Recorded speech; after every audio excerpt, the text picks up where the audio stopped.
ఊర్లో ఎవడో అశోక్ గాడు రుద్ర మీద చేసిందంటే నువ్వు బ్రతికిన ఒకటే సచ్చిన ఒకటే.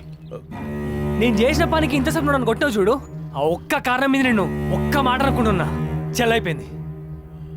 నేను నిన్ను ఫూల్ చేసిందని నన్ను మోసం అంటున్నావు కదా, మరి ఊరోళ్ళతో నువ్వు చేస్తుందేంది? వడ్డీల మీద వడ్డీలేసి వసూలు చేస్తుందేంది? అది మోసం కాదా?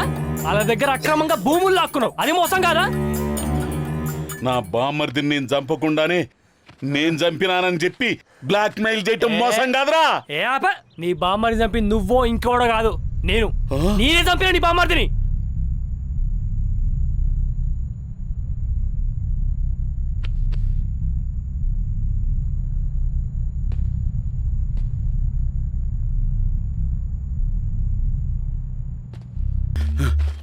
ఇప్పుడు ఆ పోలీసు వాడు ఉంటే బాగుండు అనిపిస్తుంది కదా. అంటే దేవరాజు గారిని నువ్వే చంపి నన్ను ఇరికిస్తావురా? అసలు దేవరాజు గారిని ఎందుకు చంపినవరా? ఎందుకంటే ఆడు మనిషి కాదు.